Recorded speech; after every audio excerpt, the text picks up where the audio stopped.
Vitor Samúdio, muito obrigado pela sua participação aqui no programa Tribuna Livre. Um bom dia. Claro que não teremos um debate, mas sim um bate-papo entre nós aqui a respeito desse assunto. Bom dia aos colegas aqui do estúdio, aos ouvintes do programa Tribuna Livre, ao pessoal que está assistindo aí pelas redes sociais também. É uma pena, né, porque o debate ele sempre revela. E eu acho que hoje seria um excelente momento para a gente poder estar discutindo sobre esse tema, esse assunto que na verdade vem ganhando espaço aí, né? É uma pauta nacional que a gente percebe que vem crescendo, essa questão do enfrentamento política versus artes, versus ideologia.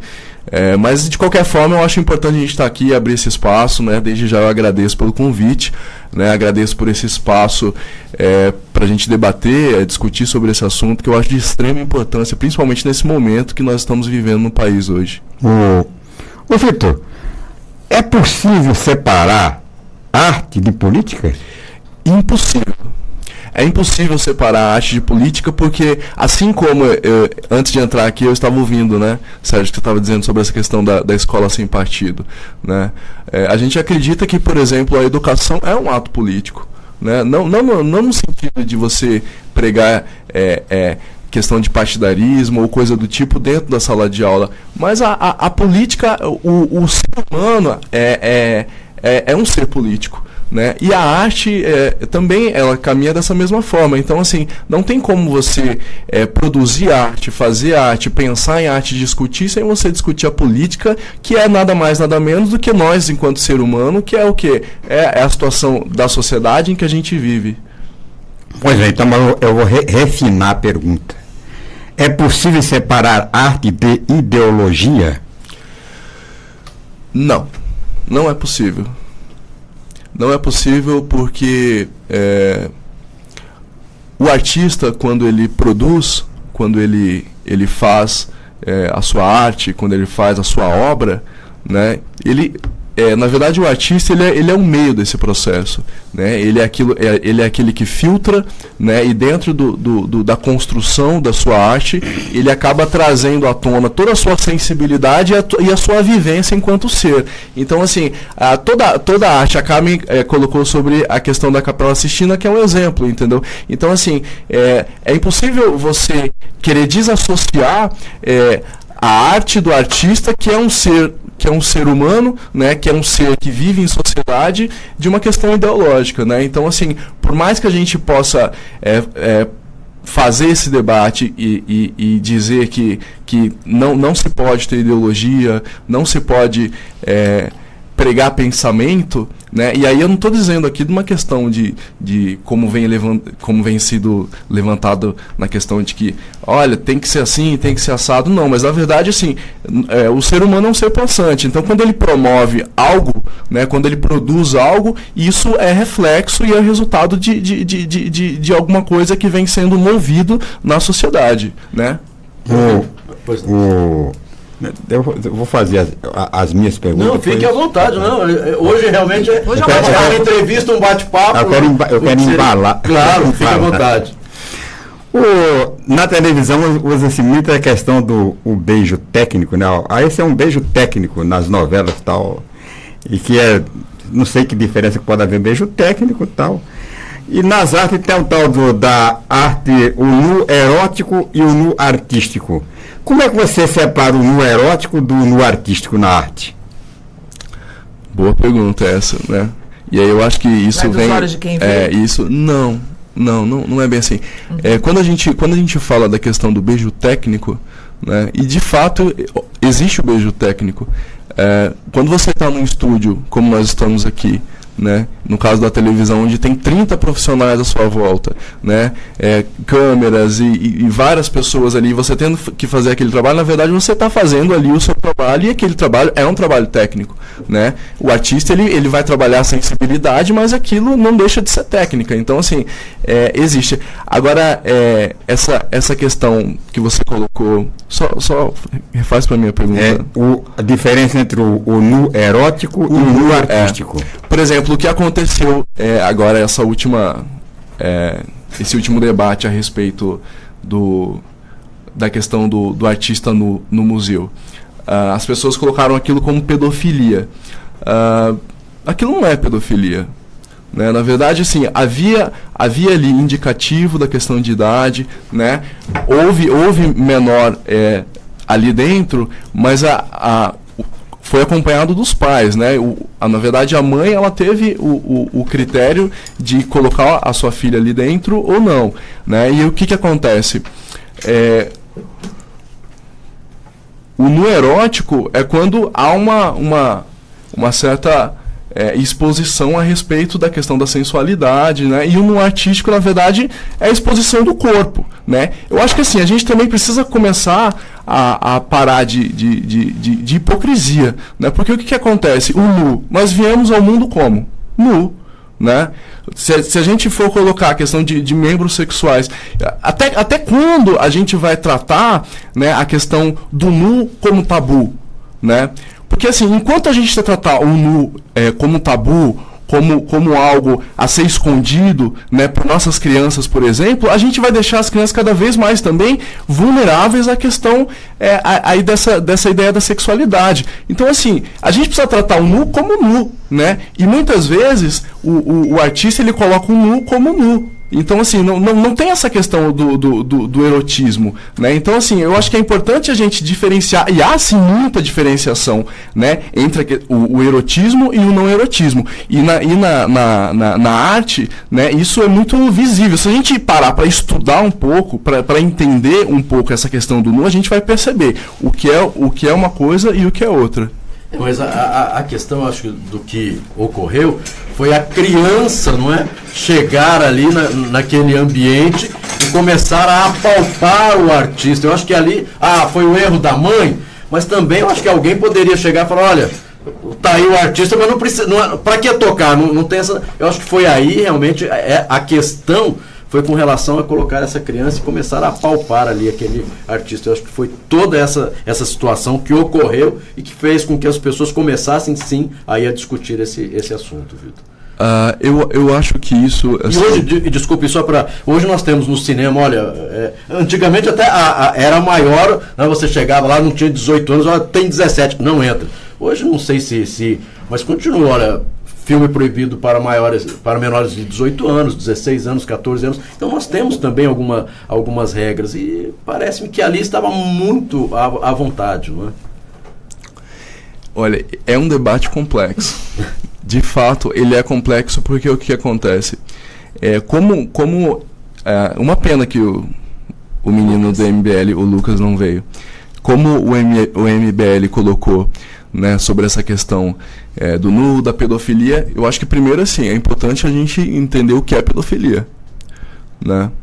Ali não houve, eu não estou defendendo a criança estar naquele ambiente, né? Eu não estou no assunto pedofilia, mas ali não, do momento que uma criança começa... Eu tô colocando da forma, contextualizando como é que se levantou esse debate, né? Eu não estou defendendo a criança estar ali, de estar ou não estar. Aquilo ali, na verdade, ela foi acompanhado do responsável, que achou, dentro daquele contexto, que não teria problema algum da criança entrar ali. O artista, na verdade, aquela obra de arte era o quê? Aquele trabalho ali do performer, ele era, na verdade, uma crítica à questão da comercialização da obra artística, né? Então, assim, existe um contexto todo em cima do trabalho que se a gente compreender, se as pessoas procurassem entender, entendeu? Muitas questões e muitas coisas que as pessoas disseram a respeito disso, né? A gente não precisaria chegar em alguns pontos assim completamente desnecessários. O artista, na verdade, ele estava ali exposto, né? E as pessoas poderiam pegar no corpo dele e ir moldando, na verdade. Ele estava ali para ser moldado, para ficar sentado, para ficar em pé, para ficar agachado, para ficar com a perna levantada, com o braço levantado. Assim, existem algumas brincadeiras que a gente faz quando criança, na verdade, que a gente pega a pessoa como se fosse máquina, né? Aí você vai lá e para ela e sobe o braço dela e baixa e mexe a perna. A questão é justamente essa. Entendi perfeitamente. Nesse contexto, bacana a ideia. Mas qual a motivação ou a exigência dele estar nu? Por que isso? Isso, na verdade, é um conceito, né, que ele criou a respeito do trabalho dele. Sim. Na verdade, ele estava nu porque nu nós somos. Sim. Né? Não estamos aqui, por exemplo, neste momento nus, mas nós viemos nus. Né? Na verdade, é o nosso corpo pura e simplesmente sem um algodão, sem uma malha, sem qualquer tipo de... Mas é que são poucas as pessoas no mundo que conseguem entender a questão de nós viemos nus, né? Na verdade, a sociedade está doente, ela está adoecida. E a questão da erotização para o lado errado toma conta. Né? O problema está dentro da cabeça, de como a pessoa pensa, de como ela vê aquilo, né? Nelson Rodrigues, ele colocou muito bem isso, né, nas suas obras. E eu acho que é importante também a gente pensar que uma pessoa nua não é erotização. Não é erotização. Erotização não é pura e simplesmente você enxergar uma pessoa nua na sua frente. Pode ver uma pessoa vestida e exatamente. Agora a questão ali do museu, ela foi uma questão, na verdade, conceitual. Ele produziu o trabalho dele, ele conceituou o trabalho dele, né? O museu avaliou aquilo, achou por bem, a sua curadoria achou por bem ter aquilo ali no seu espaço, né? Existia indicativos para a entrada do público. Então, assim... Não era proibida a presença de crianças, mas existia indicativo de idade. Existia indicativo de idade, exatamente. Aí foi a responsabilidade da mãe. Exatamente. Da mesma forma, a questão de outros... outros eventos, sempre existe um indicativo. Agora, se a pessoa ela está com o seu responsável, né, com o seu pai ou com sua mãe, né, considera-se que ela está protegida, e se seu pai e sua mãe diz que ela pode entrar naquele ambiente, né? É realmente uma discussão muito, muito profunda, e ela tem que ser feita, inclusive para tirar as pessoas da zona de conforto. Né? Os museus, infelizmente, pesquisas revelam isso, que pouquíssimas famílias levam seus filhos ao museu. A frequência de museu se restringe a um percentual muito pequeno da população. Né? Tem gente que passa uma vida inteira e nunca vai ao museu. Tem gente que passa uma vida inteira e nunca vai a uma sessão de cinema, a um concerto de música, a uma peça teatral, né? Não tem acesso. E muitas vezes essas pessoas não veem isso como uma necessidade. E infelizmente ainda no Brasil isso é muito caro, né? Para a maioria da população. Aí, qual é o acesso? O acesso é via televisão, via internet. Né? E claro, rádio, aqui estamos nós aqui, né, pelas redes sociais e tudo mais, mas os grandes veículos de massa são televisão e internet. Essas pessoas, as famílias de uma maneira geral, formam o seu conceito, a sua opinião, por intermédio por meio dessas mídias, o que elas recebem. E como não tem a experiência ou a prática de discutir isso, forma uma opinião unilateral. Quer dizer, chega e fala, não, minha opinião é essa. Como a gente viu acontecer aqui recentemente, daquele grupo que foi até a porta do teatro, não sabia do que se tratava, mas já estava contra. Né? Uma atitude rasa. Né? Uma atitude rasa. A gente entende até a motivação. Fala, não, nós não queremos que as nossas crianças sejam prejudicadas. Louvável, ok. Mas você sabe do que se trata? Não, não sei. Já acabou o discurso. A grande questão é a seguinte: eu, por exemplo, tenho conversado com várias mães, vários pais, e eu sou mãe, o medo que a gente tem, o receio que a gente tem hoje, é um pavor, na verdade, dos nossos filhos passarem por algum tipo de violência sexual. Esse é o grande pavor de qualquer pai e mãe, pode perguntar. Tudo isso que está sendo discutido nos aprofunda ainda mais esse receio, esse medo. O grande vilão dentro das nossas casas hoje se chama televisão. Não é o museu. Sim. É a televisão. É a internet. Que é por lá que as nossas crianças são assediadas, sim, principalmente pela internet. E essa facilidade de hoje, uma criança ter um aparelho celular, estar conectada via WhatsApp, Facebook, expõe essa criança ao mundo. O que é que tem movido esses pais, mães, esses familiares a irem contra o museu? né, ou contra essas exposições. É uma discussão rasa e é um tremendo pavor de seus filhos serem submetidos a alguma violência sexual. É isso que as pessoas pensam. Carmen, eu entendo perfeitamente. Eu tenho uma filha, uma menina, 9 anos de idade. E eu sei exatamente o que é isso. Infelizmente, a cultura é um direito. É um direito do cidadão. Mas, infelizmente, o acesso à cultura é muito precário, né? Menos de 10% da população consome cultura. Vai ao teatro, vai ao museu, vai ao cinema, vai ao espetáculo de dança. E isso é muito sério, porque assim, quando você deixa de proporcionar cultura para o cidadão, você começa a barbarizar a sociedade. Isso é muito claro, né? Quando você investe R$1 em cultura, você economiza R$3 em segurança pública.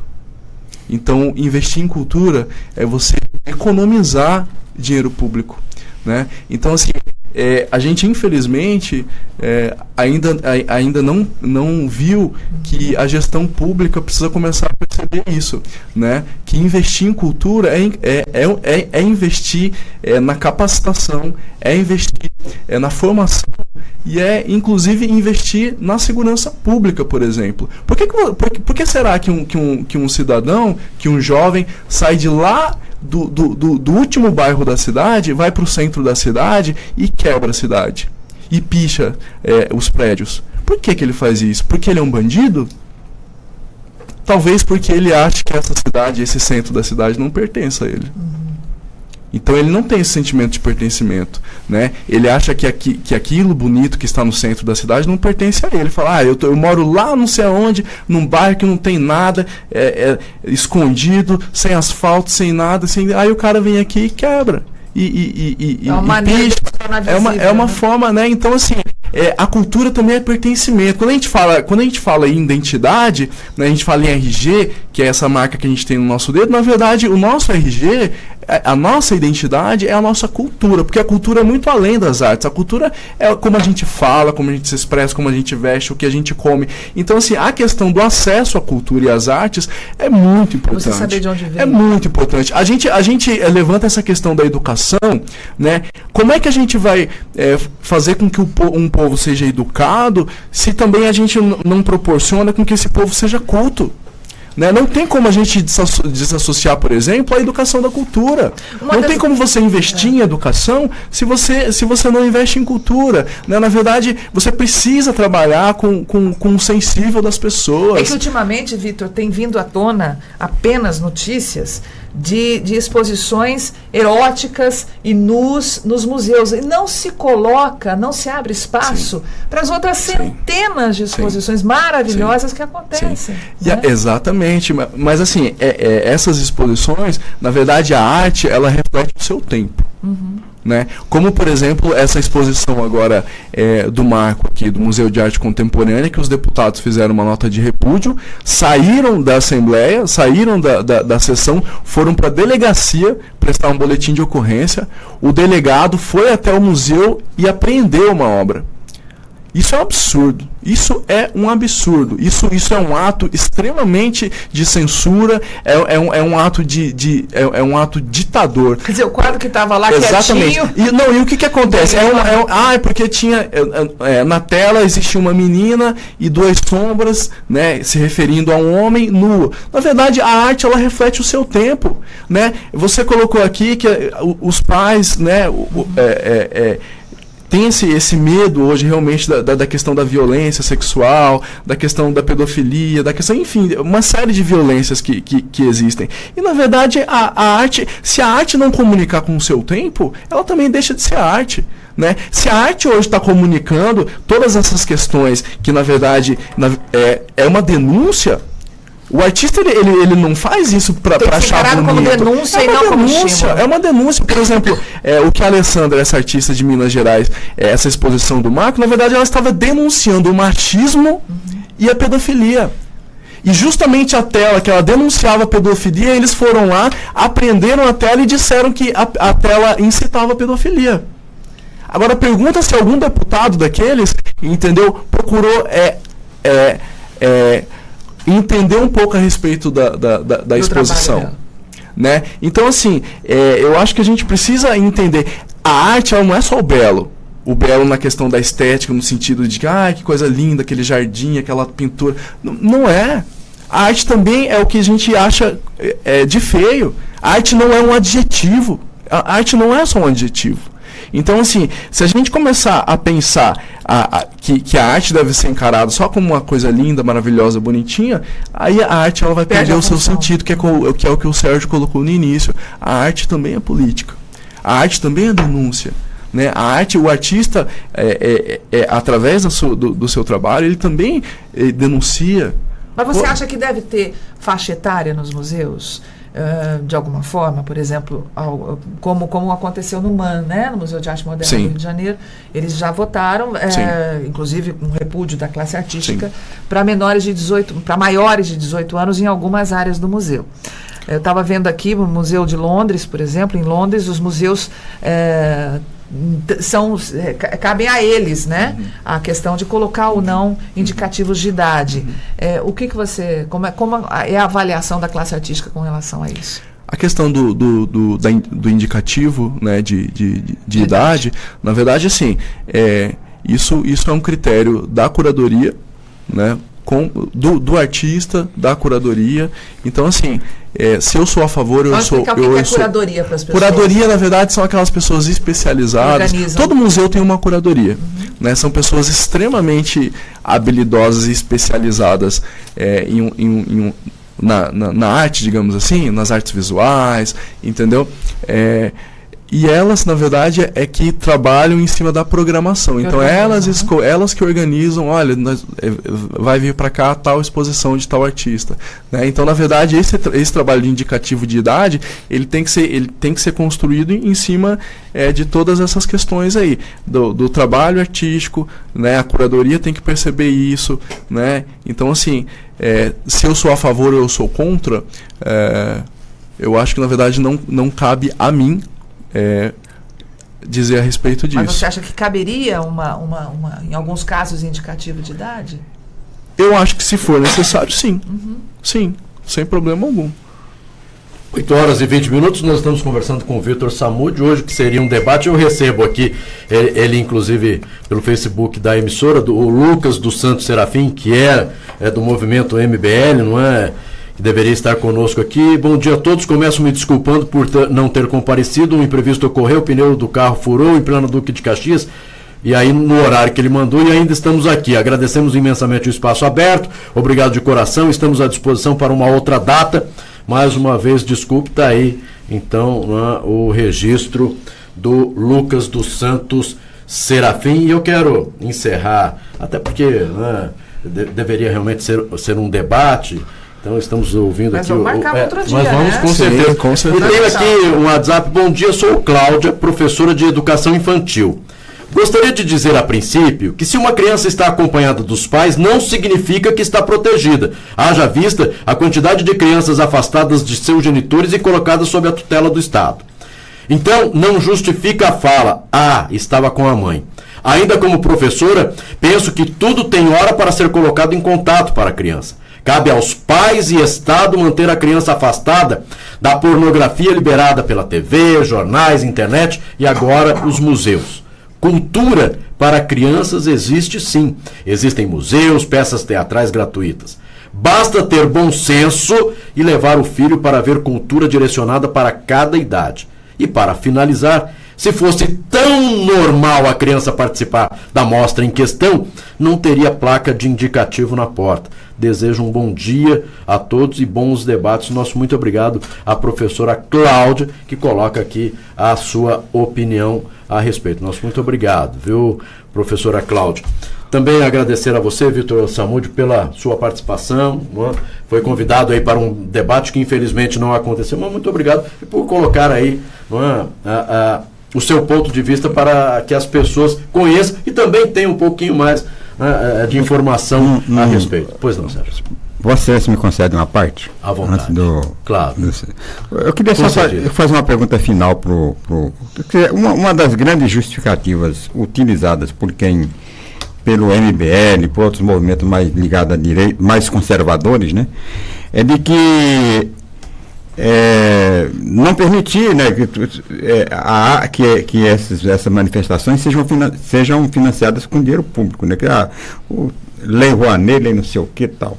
O que a cultura, por exemplo, é uma manifestação popular, né? Nasce, vai surgindo e tal. O que você acha dessa interferência do Estado na cultura através de financiamento público?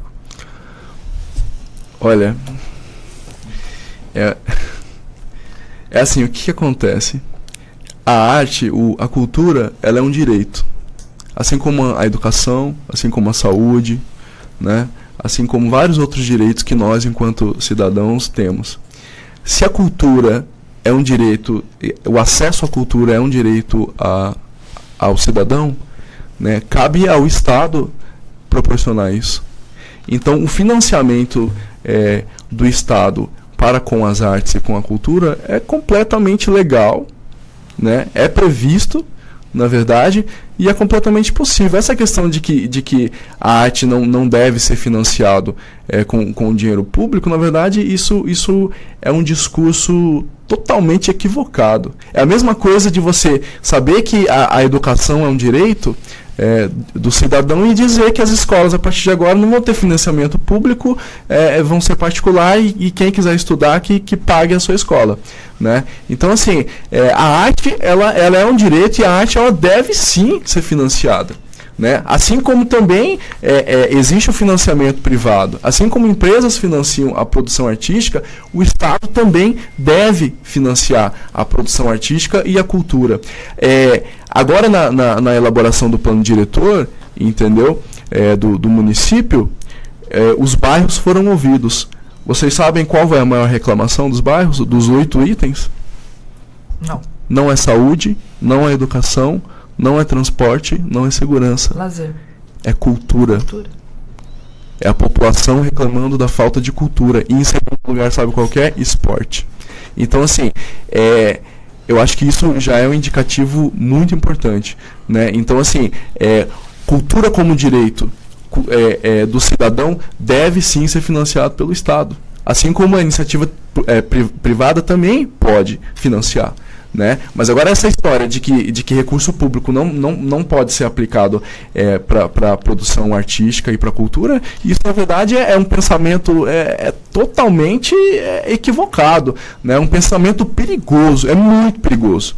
É muito perigoso. E aí, enfim, né, me despedindo aqui, eu na verdade, ainda não? O Galego só pergunta o seguinte, é sim ou não, tá? Se você deixaria a sua filha ou mulher tocar no artista nu, sim ou não? Se eu deixaria?